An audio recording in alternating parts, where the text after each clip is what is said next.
Bonjour les amis, bienvenue dans mon atelier sur ma chaîne YouTube. Aujourd'hui, j'ai une invitation pour vous et je vais partager quelques réflexions sur la liberté intérieure. J'espère que ça va vous inspirer. C'est parti.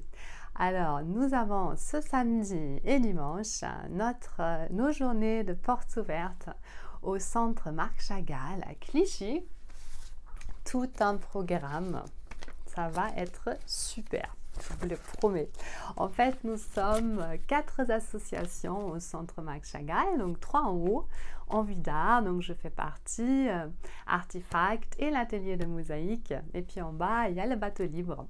Donc, vous auriez plein de pratiques artistiques à découvrir, peinture, dessin, sculpture, mosaïque, installation, vidéo, photo, donc plein de choses. Oui, et alors, les réflexions sur la liberté intérieure, c'est vraiment le thème sur lequel je travaille. Et récemment, je me suis mis beaucoup de pression parce que j'avais vraiment envie de vous faire un super accrochage, d'être au top quoi, pour ces journées de portes ouvertes, parce que c'est important pour moi de partager avec vous mon univers, de vous inspirer aussi, j'espère. Et bien, quand on se met trop de pression, c'est jamais bon, hein. Voilà, et je suis tombée par hasard sur une citation de Enor Efa, champion du monde du boxe de la boxe française. Et ça m'a vraiment beaucoup inspirée. Et donc je vais vous la lire. Le chagrin regarde en arrière, l'inquiétude regarde autour, et c'est la foi qui lève les yeux au ciel. Et bien oui. Qu'est-ce que ça veut dire?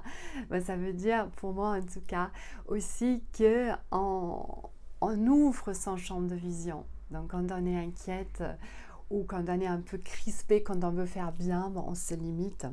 Et c'est vrai, quand on lève le regard, surtout en haut au ciel, on s'autorise en fait à prendre de l'espace, aussi l'espace à l'intérieur de soi. Dans mes tableaux, je suis toujours en quête de ça. Et je le représente par exemple souvent par un noyau central qui représente cette idée d'être vraiment ancré en soi, être ancré aussi dans le sol. Quand on est debout comme ça, on sent bien la terre, qu'on en fait partie. Et ensuite, il y a toujours un mouvement de libération, des gestes assez fluides élancés vers le haut. Donc là, je suis en plein travail là-dessus, par exemple, pour vraiment montrer qu'on essaye en fait de répandre des choses au fond de soi qui sont bons et les partager avec les autres. Voilà,